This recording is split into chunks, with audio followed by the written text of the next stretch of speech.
Hello and welcome back to the channel. Today I'm going to be looking at Dimash Without You from the Bastau 2017 concert. Now it's been a while since I've seen this particular performance, so I'm going to come at it a little bit cold. Um, but at the same time, a lot of the same things apply. This is the Bastau concert, so I will probably make at least one comment about the sets.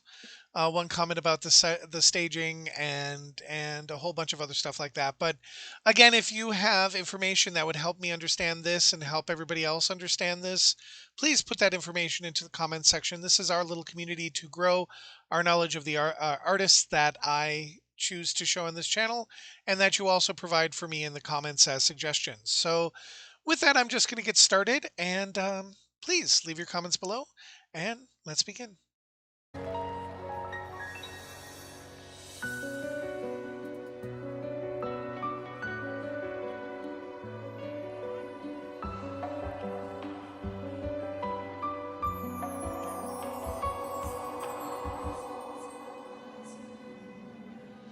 Басқан белес басқан өзің көнеге дәтім барда дәрменім жоқ.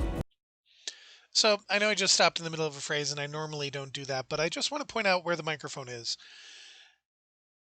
Again, the thing about Dimash that is really key to remember, and this is the key to his success in some regards, is that he's not a singer that sings at one level. He understands how to use the softs and he understands how to use the louds to his benefit.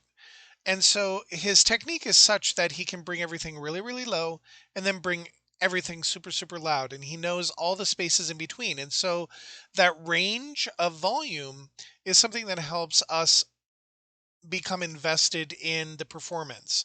Either we feel the full intensity of his passion when he's really, really loud, or we feel the soft tenderness at his really, really soft levels and all the spaces in between. And that's what training does. That's what his training gives him, is it gives him that variation, that different sets of tools. He has multiple hammers, he has multiple screwdrivers, he has multiple Allen wrenches in his toolbox, so to speak, to bring about whatever emotion that he wants, and he can do it to a varying degree because he has all of this volume.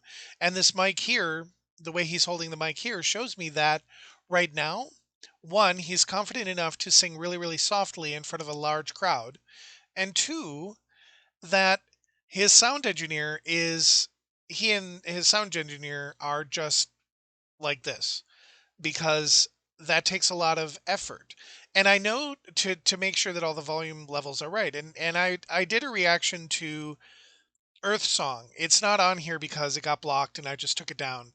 But the one thing that I noticed about the opening section of Earth Song is that Dimash sounded like he wasn't engaged in the performance, but that's not how he operates. So I started thinking it probably was the sound engineer not understanding how Dimash approaches singing with other people. So I've talked a lot about that right away. So I'm going to go back a little bit more, and we're going to begin and bring it back and start it again.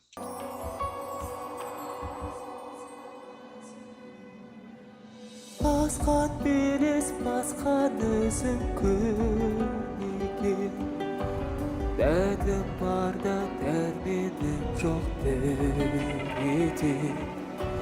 Бұл жұлдыздың арасында жарқ еткен тағдырымның татқан сыйы кім екен. Көрінше көркемім жанымды өтедің, шуақты нұрсың сен қандай өлкедің. Көңілді бер маған, қолыңды бер маған, куә бол сердіме бұл кең далам. Куә бол сердіме бұл кең далам. So again, just as I was saying, it's having that full range of colors. and it's not colors in the same way that vocal coaches use it, and I apologize for using it that way, but it's all those volumes and all those different registers and all those different things that he has in his toolkit. Right there, he went through pretty much every register that he has except for whistle to present this entire section of the song. So we got to see the intensity when he went up into the upper chest belting ranges.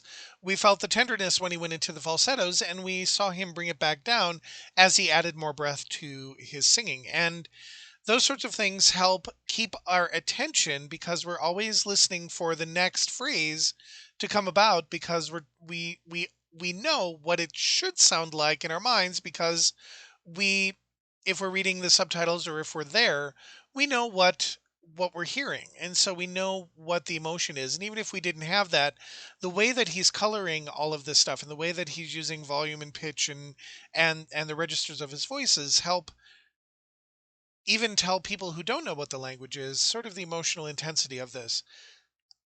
And again, I have to make the shout out the Cirque du Soleil bring woman here, and then the fountains and the lights and the beautiful colors everywhere, just amazing.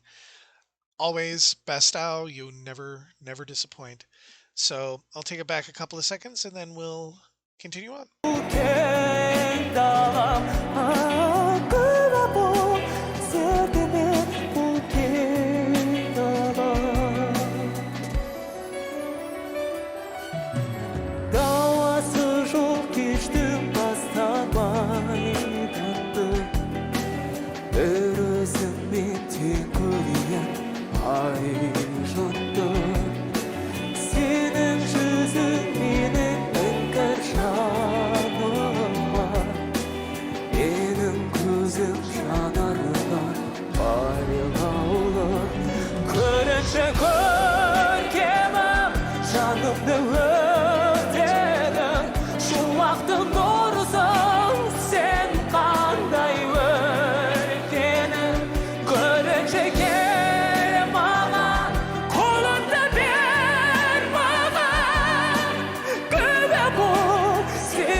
I'm going to stop here.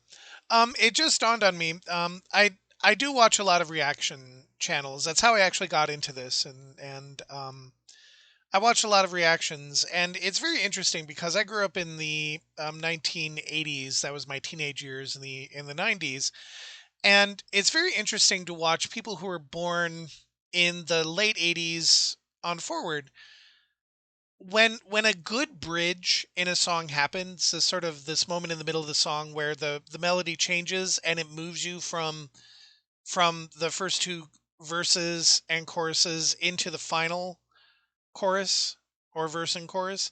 It's it's that section that seems to have disappeared over the past 20 years. And again, here there was a bridge, and so um, it's very interesting to watch how a bridge and actually listen to how a bridge can help catapult a song into the final parts of the song. Like and again, for my ear, because I grew up in the 80s, bridges were really important because it helped you understand where the song was moving toward the end. It catapulted us toward the end of the song, and we knew that it was going to build to something. The bridge either built to a climax and a key change, or it built the intensity up so that the final chorus could be a very powerful thing. And so, from what I can gather from the younger reactors, is that the bridge disappeared. And so, when they hear one, that's where the emotion actually comes in for them, is that this is where the surprise moments, the aha moments come in,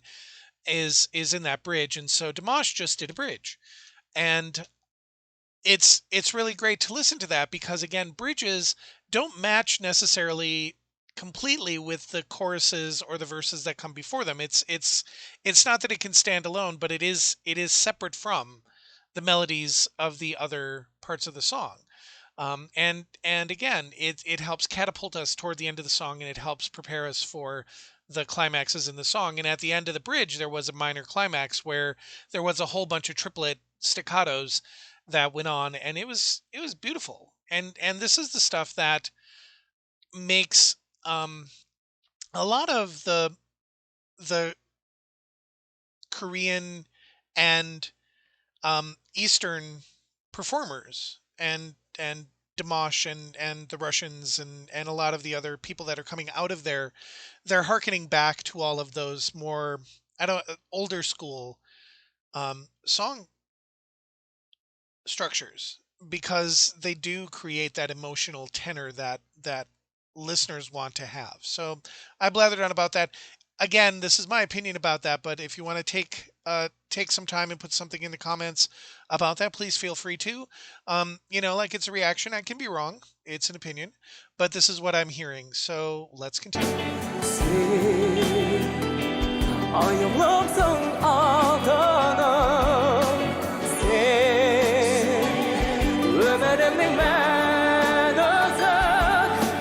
Şarkıdan şaynay vermeni mənə ömürəm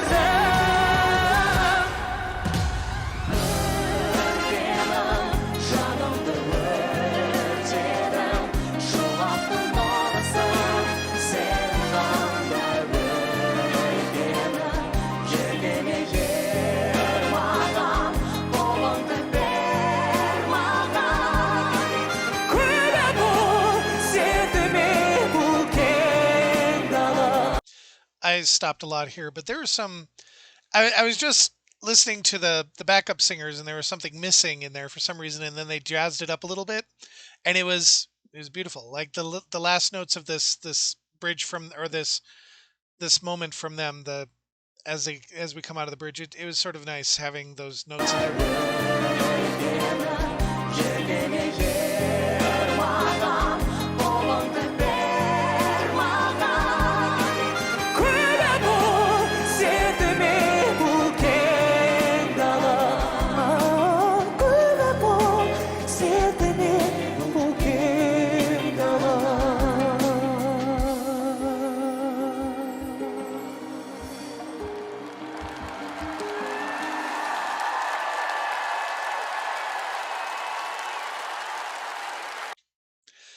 So I talked a lot in this particular reaction, so I'm going to wrap it up relatively quickly.